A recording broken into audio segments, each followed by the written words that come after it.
잠언 14장 19절 20절 말씀입니다. 악인은 선인 앞에 엎드리고 불의한 자는 의인의 문에 엎드리느니라. 가난한 자는 이웃에게도 미움을 받게 되나 부유한 자는 친구가 많으니라. 아멘. 19절 말씀, 우리 눈앞에서 쉽게 보기는 어려운 상황이라 생각할 수 있습니다. 힘 있는 자가 절을 받고 힘없는 자가 절을 하는 세상이 아닌가. 그렇지만 이거는 권력과 물질의 관점에서 볼 때 그렇습니다. 우리가 주로 그런 일들을 집중해서 보기 때문에 그렇습니다. 그러나 눈을 크게 뜨고 세상 전체를 보면 악한 자가 선한 자 앞에서 절을 하게 되는 것이 맞습니다. 그런 일이 훨씬 많습니다. 자, 여러분, 만약에 절을 하고 절을 받는 상황끼리 부딪힌다면요, 맞부딪힌다면 어느 쪽이 이길까요? 선악의 문제로 사람이 마주할 때 이기는 겁니다. 제가 결혼식 주례할 때 이런 말을 한 적이 있어요. 한쪽이 굉장히 잘났어요. 한쪽이 세상 말로 못났어요. 이쪽은 많이 배웠고 많이 가졌고 사회적 지위도 높은 집안이에요. 이게 못 가졌고 못생겼고 별로 내세울 것도 없는 집안이에요. 그러면은 말들이 많아요. 그런데 이게 확 뒤집어지는 순간이 있습니다. 이 잘난 남편이 바람을 펴부릴 때예요. 그 잘난 거 아무짝에 쓸데가 없어져 버립니다. 확 고개 숙여야 됩니다. 죄인 되는 겁니다. 자, 선악이 중심 사안이 되어서 절을 하고 절을 받는 사건이 일어날 때는 돈을 많이 가졌냐 권력을 많이 가졌냐는 아무 소용이 없어져 버립니다. 권력자가 평시에는 절을 받다가도 그가 불의하여 재판을 받게 될 경우에는 고개를 숙여야 됩니다. 깡패가 힘없는 사람들을 괴롭히고 절을 받다가도 경찰서에 끌려가 합의를 요구할 때는 피해자에게 머리를 숙여야 합니다.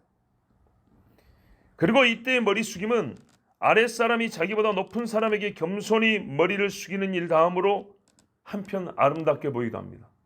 왜냐하면 그 힘 있는 자가 힘 가지고 고개를 뻣뻣이 들고 다닐 일이 원래 아니었거든요. 본래 자리로 돌아간 겁니다. 그 머리가 본래 자리로 돌아간 거예요. 피조물이 창조주께 절하는 것 다음으로 잘하는 일을 할 수 있습니다. 뭐가요?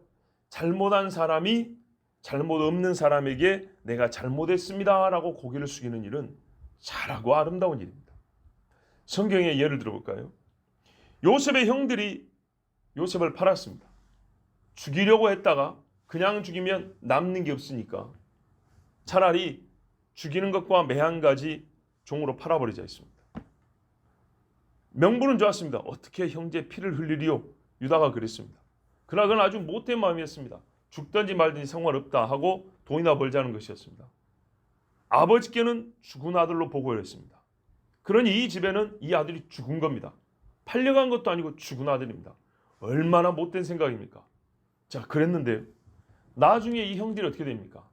창세기 42장 이후에 보면 요셉 앞에 3번, 4번 절을 합니다. 모르고도 하고 알고도 합니다. 맨 마지막에 아는 경우는 어떤 경우냐? 아버지 돌아가신 다음에 혹시 자기들의 죄로 죽을까봐 찾아서 딱 엎드리고 말합니다. 그 형들이 또 친히 와서 요셉 앞에 엎드려 이르되 우리는 당신의 종들이니이다. 하나님 말씀이 맞죠. 먹을 게 없어 찾아와서 엎드립니다. 먹을 걸 달라고. 억울합니다 하고 절을 합니다. 총리여 하고 절을 합니다. 그런데 마지막에는요, 자기들의 죄 때문에 딱 엎드립니다. 하나님 말씀이 맞지 않습니까? 본래 형이 절을 받는 것입니다. 그래서 처음에 꿈꾼 예를 듣고 화가 났던 겁니다. 그러나 옳고 그름의 문제가 대두될 때, 이게 눈앞에 나타날 때는 옳고 그름의 문제로 절을 받는 자와 하는 자가 결정됩니다. 그것이 옳은 것입니다. 동생이 형들에게 절을 받아서 아름다운 게 아니라 옳음이 그름의 엎드림을 받는 일이 아름다운 겁니다. 그런 일이 옳은 일 앞에 엎드리는 것이 옳은 것이고 아름답습니다. 사무엘하 16장에 보면 다윗이 압살롬에 피해서 피신을 갑니다. 감람선 넘어가는데 바후림쯤이라는 동네에 왔을 때 베냐민 족속의 시므이라는 사람이 나옵니다. 말하자면 사울의 친족입니다. 사울의 먼 친족인데 이 사람이 이참에 다윗을 엄청 저주하죠. 우리 뭐 다 잘 아는 이야기입니다. 사악한 자여 피를 흘린 자여 막 그러면서 막 먼지를 뿌리면서 계속 쫓아가면서 욕을 합니다. 그 사람은 개인이고 다윗은 아무리 피신을 가지만 군인들이 있기 때문에 충분히 그 자리에서 죽일 수 있었습니다. 그러나 피신 가는 주제에 백성을 죽인다. 이거는 다윗의 평판, 굉장히 떨어뜨릴 수 있는 위신을 떨어뜨릴 수 있는 사건이기 때문에 쉽게 사람을 죽이지 못할 것이라는 걸 알고 가서 그냥 별의별 소리를 다 합니다. 실제로 아비새 장군이 저놈 새끼 죽여버릴 거 아니까 다윗이 아니다. 내가 아들한테도 쫓기는데 사울의 친족이 나를 저주하는 것을 내가 어찌 하겠느냐. 그렇죠. 그러니까는 이게 체면상도 할 수가 없는 거예요. 아들한테 쫓기는 주제에 사실 누가 봐도 원수 집안의 사람이 욕 한마디 했다고 죽여버렸다. 얼마나 이거 참 위신 떨어진 일입니까. 그래서 하나님이 저를 보고 나를 저주하라 한 게 맞다. 내가 지금 저주받은 몸이 아니냐. 이러고 겸손히 갔습니다. 돌아오는 길입니다. 돌아오는 길은 뭐죠? 그대로 거꾸로 해석하면 된다. 하나님이 나를 회복시키는 길이 아니냐. 그래서 유다 족속이 마주로 옵니다. 길갈, 요단강 같은 길갈까지 마중 나옵니다. 왕이 오시길 기다리고 있습니다. 근데 그 옆에 시므이가요, 이번에는 베냐민 족속 1000명을 데리고 옵니다. 자기 마음을 보이는 거죠. 욕할 때는 혼자 여기도 담대 있지만은 지금 이제 왕이 오는 길이니까 여러분 우리가 마지막으로 비유해 볼 수 있어요. 예수님 오실 때 말이죠. 얼마나 벌벌 떨겠어요. 그래서 모든 살 수 있는 방법을 동원합니다. 쪽수로라도 사람 눈이 많은데 어떻게 또 쉽게 죽이랴. 또 혼자 저런 게 아니라 베냐민 족속 1000명이 저라면 나를 죽일 수 있으랴. 베냐민 족속 1000명을 본인의 영향력 내로 끌어 들어와서 데리고 와서 강가에 쫙 세우고 왕을 맞습니다. 그리고 절을 합니다. 그리고 뭐라고 말하냐. 왕의 종 내가 범죄한 줄 아옵기에 오늘 요셉의 온 족속 중 내가 먼저 내려와서 내 주 왕을 영접하나이다. 왕 앞에 엎드려 왕께 아뢰야 하는 말이었습니다. 뭐라 하냐면 나의 죄를 내게 돌리지 마옵소서. 예루살렘에서 나오시던 날에 내가 패역한 일 했는데 기억하지 마옵소서. 제가 그게 죄인 줄 압니다. 그래서 요셉 족속이 누굽니까? 다윗이 유다 지파잖아요. 유다 빼고 나머지 지파들. 유다는 자기 집안이고 자기 집안이 아닌 형제들 중에 1번으로 났다는 거예요. 나의 마음을 살펴보시고 내가 사실 오늘 죽어야 되는데 목숨만은 살려주십시오 하고 딱 엎드렸습니다. 맞지요? 악인이 선인 앞에 엎드리는 겁니다. 얼마나 멋집니까? 하나님 하신 일이. 그름이 오름 앞에 몸을 숙여 절하게 하시는 하나님의 하시는 일이 얼마나 멋집니까? 마귀와 귀신이 예수님 앞에 나와 절하는 것은 오늘 이 잠언 말씀의 궁극적인 성취입니다. 천하 만민이 저 하늘에 있는 거룩한 영들도 하나님 앞에 절을 하고요. 이 땅의 더러운 영들도 하나님의 아들 앞에 절을 합니다. 대표적인 사건 하나가 마가복음 5장의 거라사 지방에 귀신 들린 자입니다. 얼마나 무지막지했던지 그 사람은 쇠사슬을 묶고 나는데 끊어버렸다 했습니다. 누가 묶었을까요? 동네 사람들이 묶은 겁니다. 왜요? 이 사람은 내두면 상상할 수 없는 피해를 끼치기 때문에 자기들이 제어할 수 있을 때 쇠사슬을 묶어놓은 겁니다. 그리고요, 살든지 죽든지 네 알아서 하라고 던져놔버린 겁니다. 자, 이렇게 귀신 들면 비참합니다, 사람. 그런데 예수님이 그 앞에 왔습니다. 그랬더니 이 인간이 어떻게 했습니까? 뛰어와서 주님 앞에 엎드려 절했습니다. 그가 멀리서 예수를 보고 달려와 절하며 큰 소리로 부르짖어 이르되 지극히 높으신 하나님의 아들 예수여 나와 당신이 무슨 상관이 있나이까. 원하건대 하나님 앞에 맹세하고 나를 괴롭히지 마옵소서. 예수님이 눈앞에 있는 것만 해도 괴로운 일이에요. 거기다가 떠나라. 여러분, 영들이 괴로움이 있고 즐거움이 있을까? 있어요. 있어요. 악한 일 할 때 그들은 즐거워요. 가장 선한 이가 눈앞에 서 있는 것만 해도 마치 불에 타는 것처럼 고통스러워요. 그래서 제발 떠나달라고 했어요. 그러므로 여러분, 거꾸로 마귀가 이렇게 예수님 앞에 절한 이 악한 영이 예수님 보고 나에게 절하라 한 말은 얼마나 악한 말인가 아시겠죠? 예수님 보고 나에게 절하라 한 마귀의 말은 마귀 스스로를 높일 뿐만 아니라 하나님의 아들보다 자기가 더 옳은 자임을 만천하에 알리겠다는 교묘한 속임수가 들어있던 겁니다. 보세요. 악한 자가 선한 자에게 절한다 그랬어요. 근데 마귀가 예수님 보고 나에게 절하라, 이 말은 우리가 1차적으로 볼 때는 내가 너보다 높아이지만은 오늘 말씀과 함께 보면 뭐죠? 내가 너보다 오라입니다. 이 절은 그런 의미를 갖고 있습니다. 말한 자에 순종한다는 것은 당신의 말이 옳다라는 건 그런 증거이지 않습니까? 마귀는 이렇게 교묘하게 악을 행했습니다. 하나님보다 높고 하나님보다 의롭다 하려고 이게 아담에게 하와에게 한 말이었습니다. 두 번째 보면 20절에 자, 그러므로 우리가 어떻게 되죠? 오직 하나님께만 전하는 겁니다. 예. 가난한 자는 자기 이웃에게도 미움을 받으나 부유한 자는 친구가 많으니라. 사실이고 현실입니다. 돈을 가지고 있는 사람에게 사람이 끌어요. 돈이 없으면 있던 사람도 떠납니다. 맞는 이야기죠.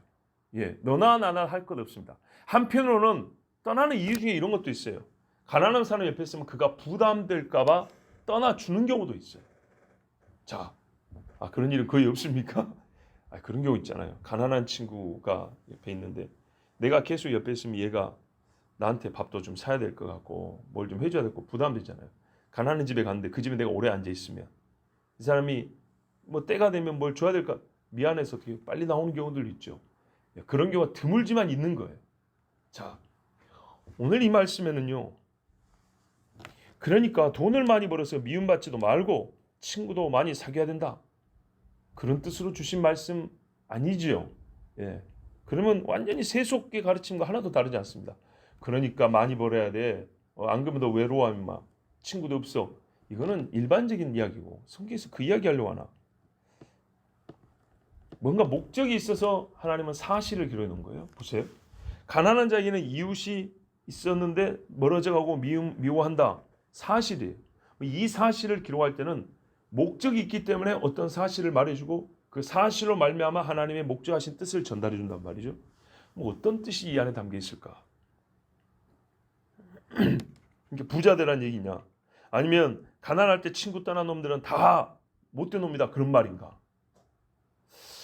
야, 완전히 아니라고 보기는 어렵지만은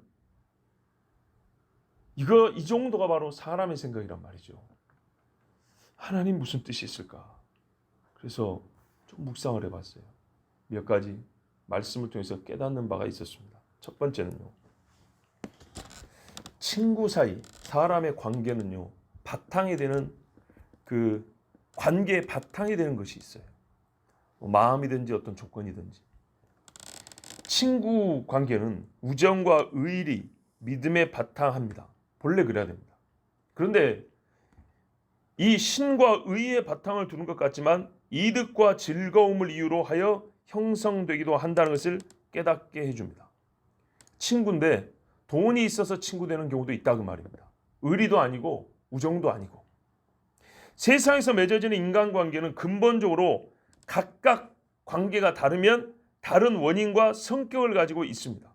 근데 혈육은 아니지만 그보다 더한 신의를 바탕으로 맺어진 관계처럼 보이는 친구 사이가 실은 물질의 이득이나 향유 때문에 이루어지는 한편 놀랍고 무서운 사실이 우리가 깨달아 알아야 된다.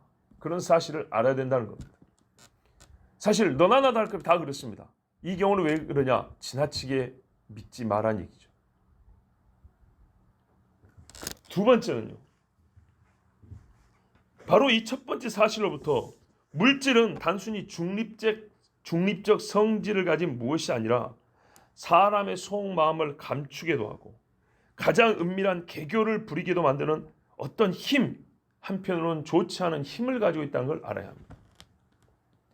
이 물질 때문에 사람의 생각이 그냥 삐뚤어져 버립니다. 마치 자석과 철의 관계처럼 가까이 가면 확 달려가 버리는 그런 묘한 힘이 있습니다.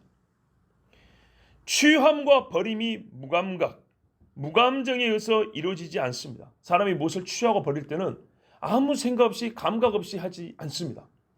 얻을 때나 버릴 때나 생각 있고 느낌 있고 마음 들어 있습니다. 그럴 때 말이죠. 최고의 고민과 최대의 계산을 통한 결과로서 사람은 행위를 하게 된다는 겁니다. 즉 어떤 것보다 물질적 지표를 우선시해 가지고 사람의 취함과 버림이라는 행위가 결정된다는 겁니다. 친구라 할지라도 물질 계산에 의해서 버림과 취함이 결정된다는 얘기입니다. 그래서 물질 있는 곳에 마음이 있고 하나님과 재물을 겸하여 섬기지 못한다고 말씀하시는 겁니다. 세 번째는요. 가난하게 되는 순간 즉시로 미움을 받는 경우는 별로 없습니다. 그렇지 않습니까? 그 순간은 좀 딱하기도 해요. 점차로 미움이 더해지는 겁니다. 내가 해줘야 할 일이 발생하고 커지기 때문입니다. 그죠? 처음에는 라면 한 그릇 끓여도 되는데 계속 가난한 상태로 있으면 나한테서 많이 나가야 돼요. 많이 나가는 게 아까워서만이 아니라 그 많은 것을 주기 위해서 나는 더 고생을 해야 돼요. 저는 고생을 안 하고 나에게서 나가는 것을 얻기만 하고 나는 더 안 해도 될 고생을 더 해서 해줘야 돼요. 자, 이것은 누구나 겪는 고통과 수고이기 때문에 좋아할 사람이 아무도 없습니다. 이건 틀린 일이 아닙니다. 왜? 제 손으로 수고해서 원래 먹는 겁니다. 즉 관계에 의한 책임이 가중되기 때문에 책임의 부담 자체가 싫은 경우도 있고 책임이 실질적으로 나에게 고통을 가중시키기 때문에 그 고통 때문에 미워하는 마음이 발생하는 겁니다. 그래서 오죽했으면 이런 말 있잖아요. 부모가 3년 알아 누워 계시면 효자가 없다고. 그런 말도 있죠. 이게 모든 사람이 살다 보니까 다 비슷하다는 말이에요. 딱히 욕할 것도 없어요. 왜 그래요? 힘들기 때문이에요. 힘들기 때문에. 그러면 이렇게 또 말을 바꿉니다. 자식이 아프면 부모는 30년도 업어서 키워요. 예. 근데 그것도 말이죠. 어떤 특별한 사람한 게 아니라 모든 사람이 다 그래요. 그래서 하는 말이 내리사랑이라는 거예요. 내리사랑. 나도 내리사랑을 받았고 나도 내 자식을 더 사랑하는 거예요. 틀린 거 아니고 억울한 것도 없다 그랬어요. 누구든지 다 내리사랑이 더 크기 때문에. 누구든지. 자, 하여튼 간에 그러면 이렇게 고통이 커지기 때문에 미워할 수 있는 마음이 생기기도 하는데 이런 미워하는 마음이 생기면 무조건 잘못이라고 말하기는 어렵겠죠. 그렇죠? 네, 여러분 괜찮으세요 다? 왜냐하면요. 우리가 일반적으로 가난의 판단 기준을 뭘로 삼을까 생각하면 자, 지금부터 1,000만 원 없는 집을 가난한 집을 하자. 꼭 이런 식으로 하진 않아요. 가난의 기준은 각자에게 나름대로 이게 있는데 뭐냐면 누가 봐도 인정이 되는 가난이라는 건 뭐냐면요. 꼭 필요한 것이 있어요. 이게 구비돼야 생존이 가능하고 생활의 어떤 인간적인 생활이 가능해요. 그런데 그 필요한 것을 스스로 구하지 못할 정도의 재정적 빈약함을 갖고 있을 때 우리가 가난이라고 그래요. 나는 1,000원만 있어도 배불리 먹고 살 수 있으면 이 사람은 가난한 거 아니에요. 즉 가난하다는 말은 그 사람에게 필요에 부족분이 있다는 거고 그걸 스스로 못 채운다는 얘기예요. 근데 그게 지속돼요. 그래서 누군가가 이거를 채워줘야 되고 힘을 더 써야 돼요. 그래서 더 힘들어요. 자, 이럴 때 이 말은 곧 어떤 말이냐면 특별한 장애가 없는 이상 그 가난한 사람 본인도 남도 이 수고를 감당해서 채워줄 수 있다면 본인도 본인의 부인 부분을 채울 수 있단 말입니다. 그렇지 않습니까? 무조건 박사학위 가진 사람만 취직이 되는 세상이 아닌 이상 일반적으로 신체적 능력이 있는 사람은 자기의 부족분을 어느 정도 채울 수 있는 능력이 다 있습니다. 그럼에도 불구하고 가난을 극복할 스스로의 노력이 없는 경우 미움을 받는 것은 당연한 겁니다. 한량이 미움을 받는 건 당연한 겁니다. 옛날에 조선시대 선비들이 왜 미움을 받았어요? 각시들이 허리띠 쫄라매고 머리카락까지 팔아가면서 그 남의 집에서 바느질 가서 고생을 하는데 나는 선비랍시고 가만 앉아 있는 거예요. 그러면서 고기 먹은 것처럼 거짓말로 이쑤시고 다니는 그런 풍자적인 이야기 우리가 많이 들었지 않습니까? 이 사람은 타인에게 발생하는 책임을 자신의 권리로서만 향유하기 때문입니다. 제가 한 번쯤 설교를 하고 싶은 마음이 있는데 혹 누가 오해할까 봐 못하는 경우가 있어요. 뭐냐면 어제 설교도 그렇지만은 설교 중에 이런 말이 나왔어요. 규범이라고 그랬어요. 규범하면 우리가 1차적으로 생각하는 건 뭐냐면 의무를 생각해요. 의무. 그런데 여러분 의무는 권리 없이 따로 존재하지 않습니다. 그렇죠. 바꿔 말하면 누군가가 권리를 누리기 위해서는 누군가의 의무가 반드시 있다는 얘기입니다. 누군가가 그 권리를 향유할 수 있도록 조력자 내지는 그것을 가능하게 해주는 수고하는 자가 있다 그 말입니다. 자식이 자식의 권리를 주장합니다. 부모의 수고가 있는 겁니다. 부모가 부모의 권리를 주장합니다. 자식의 수고가 있는 것입니다. 그러지 않습니까? 봐보세요. 누구나 이 땅에 태어난 사람은 정상적인 의료 뭡니까? 혜택을 받을 권리가 있다 이 말을 했어요. 자, 그러면 권리가 있다고 해서 혼자 길거리 하면서 나는 의료 혜택을 받을 권리가 있어 손들면 의료 혜택 받을 수 있습니까? 그 말은 무슨 말이냐면 실질적으로 누가 이 일에 대해 책임을 져달라 그 말입니다. 아시겠죠? 권리를 주장할 때는 나 아닌 누군가가 이 일에 책임을 져야 될 존재가 있다고 말이에요. 대체로 그걸 누구에게 요구하냐? 정부한테 요구하는 거예요. 왜? 세금 내니까. 국민으로서 우리가 책임을 하는 것들이 있으니까 국가 너는 나에게 인간으로 살 수 있는 최소한의 권리를 이루어줄 수 있는 의무, 이루어져야 하는 책임이 있다 그 말이에요. 맞습니까? 그래서 의무를 생각할 때는 권리는 거예요. 예, 맞습니다. 하나님 말씀에 보면 성도는 이렇게 한다는 의무만 있는 게 아니에요. 성도에게는 이런 복을 준다는 하나님의 약속도 엄청나게 많아요. 그래서 여러분 우리가 제가 굳이 이름을 이건 권리입니다, 이건 의무입니다 말하지 않아도 가만 들어보면 의무를 말하는 데도 많고 권리를 자연스럽게 풀어서 말하는 데도 굉장히 많아요. 예수 그리스도인들은 예수님의 귀신을 쫓아냅니다. 이 말은 뭐예요? 권능이에요. 권리의 능력이 더한 거예요. 그렇지 않습니까? 꼭 여러분 축복합니다 해야만 축복입니까? 아니죠.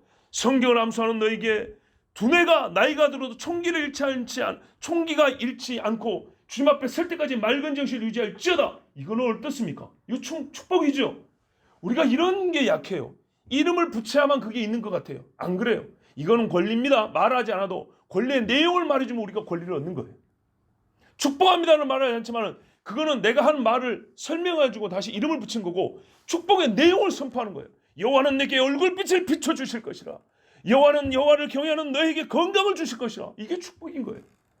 그러면 보세요. 제 설교에도 얼마나 많은 축복이 있고 기도에도 얼마나 많은 축복이 있는가.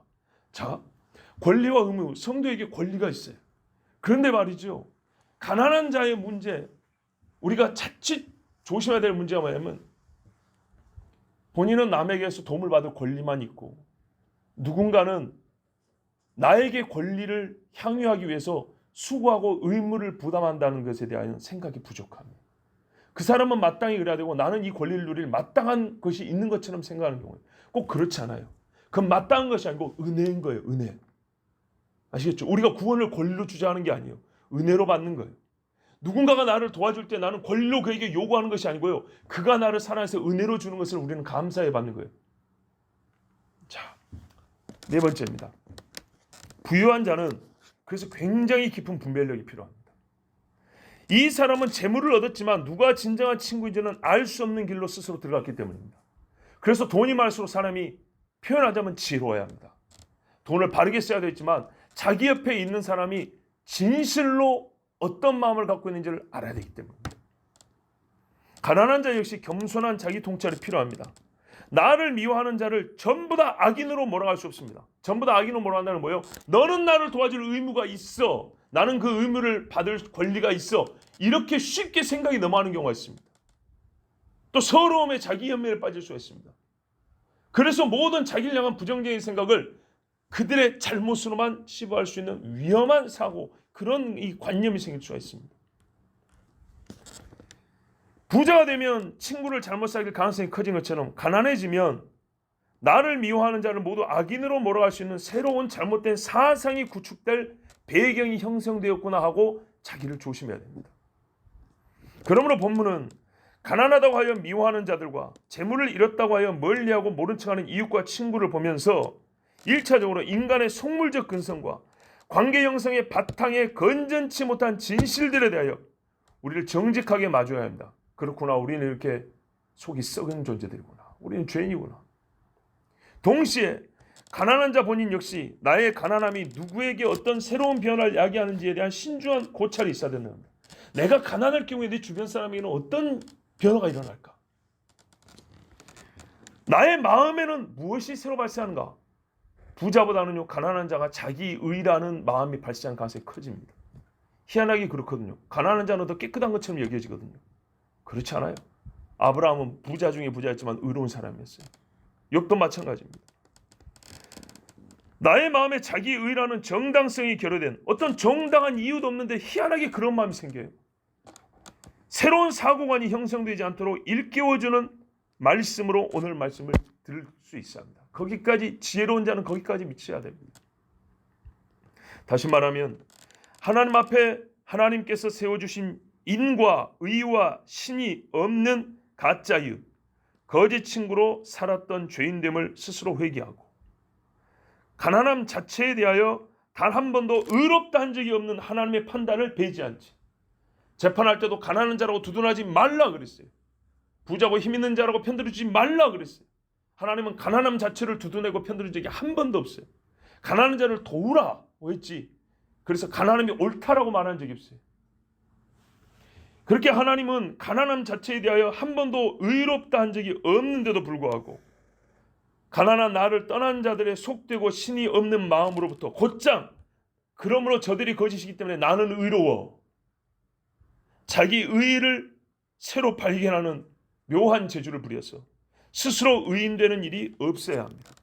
도리어 가난함에도 불구하고 이웃으로 남아있고 친구가 되어준 사람들에게 크게 감사해야 합니다. 이게 일반적인 마음이라면 내가 가난한데도 불구하고 내 옆에 있는 사람들은 얼마나 고맙습니까?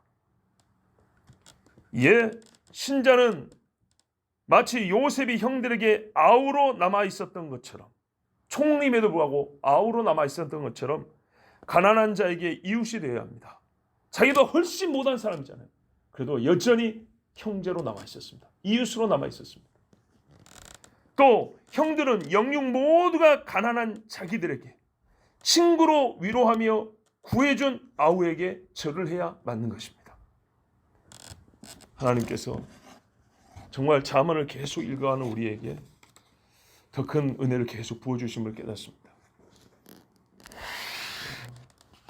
우리가 살면서 경험하는 많은 것들을 새롭게 볼 수 있는 눈을 갖게 하고요. 또 우리가 스스로 알고 있는 것에 대하여 하나님의 뜻으로 교정하여 주시고 옳은 것은 더 풍성하게 해주시고 얼마나 감사한지 모릅니다. 저 역시도 말씀 준비하고자 하면서 오늘 말씀을 통해서 배웠습니다. 우리는 가난하더라도 친구를 떠난 일은 없어야겠습니다. 그러나 스스로 가난한 자가 되지 않도록 성실해야겠습니다. 그리고 반드시 선한 자 앞에 악인이 무릎 꿇고 절하게 하시는 하나님의 신이시라심을 믿고 살아가야겠습니다. 기도하겠습니다.